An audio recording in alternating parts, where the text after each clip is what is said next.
बिस्मिल्लाहिर्रहमानिर्रहीम। Welcome to Research Media channel. दोस्तों, आज की इस वीडियो में मैं आपको नॉर्मेलिटी टेस्टिंग का आसान तरीका बताऊंगा। ये basically it is one of the most important assumption of regression analysis. जब आप रिग्रेशन एनालिसिस अप्लाई करना चाह रहे होते हैं तो आपने सबसे पहले डाटा की नॉर्मेलिटी टेस्ट करनी होती है, whether the data is normal और नॉट। तो इसका ग्राफिकल मेथड भी है, नॉन ग्राफिकल मेथड भी है।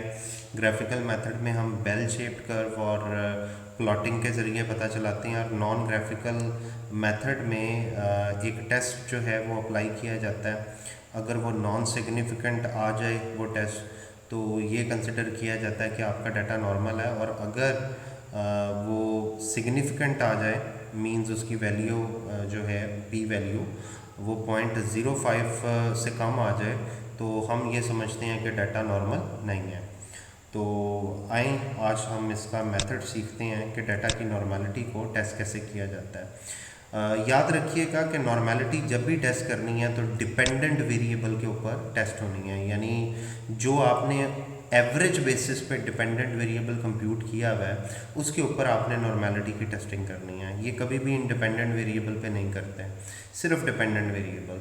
तो इसके लिए हम एनालाइज पे जाएंगे, और एनालाइज के बाद हम जो है वो जो पहले मैं इसका ग्राफिकल मेथड बता देता हूँ। अगर आप ग्राफिकल मेथड के ज़रिए इसको कंप्यूट करना चाह रहे हैं तो आप एक्सप्लोर पे जाएं, और वहाँ पे सिर्फ़ और सिर्फ आपने जो डिपेंडेंट वेरिएबल है उसको आपने प्लेस करना है।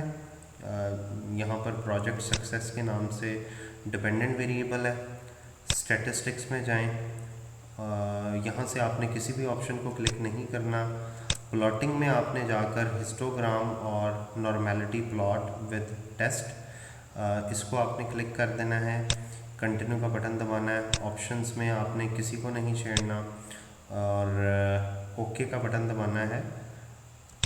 तो ये देखिएगा आपके सामने जो है वो कुछ रिजल्ट्स आ गए हैं। केस प्रोसेसिंग आ गया जिसमें वैलिड, मिसिंग, टोटल। तो हमारी मिसिंग वैल्यू कोई नहीं है, वैलिड हमारे जो है वो 456 रिस्पॉन्सेस हैं।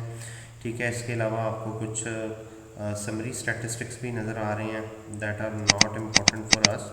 अच्छा, ये बेसिकली टेस्ट ऑफ नॉर्मेलिटी जिसमें आप कोल्मो-ग्रो और शफीरो टेस्ट जो है ये अप्लाई करते हैं। तो टेस्ट के जो रिज़ल्ट्स हैं वो तो हमें बता रहे हैं कि डाटा नॉर्मल नहीं है, ठीक है, लेकिन हम रिग्रेशन एस्टिमेशन के ज़रिए इस चीज़ को कंफर्म कर लेंगे कि हमारा डाटा नॉर्मल है या नहीं है। एक तो ये मेथड है ग्राफिकली, ठीक है। दूसरा मेथड ये होता है कि आप एनालाइज पे जाएं और आप रिग्रेशन के अंदर जाएं, लीनियर को क्लिक करें, ठीक है।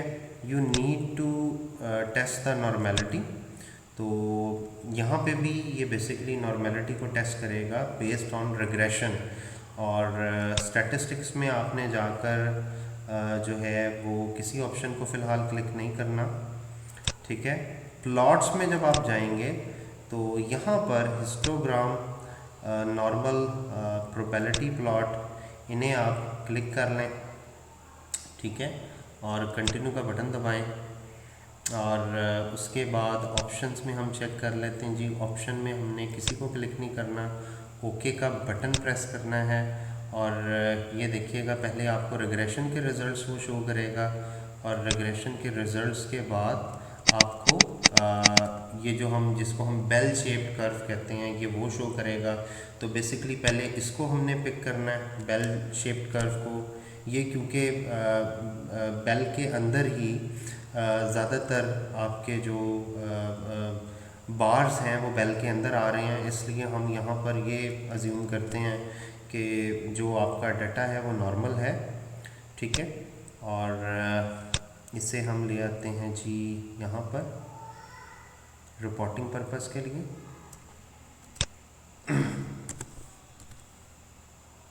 ठीक है, इसको आप दरमियान में कर लें,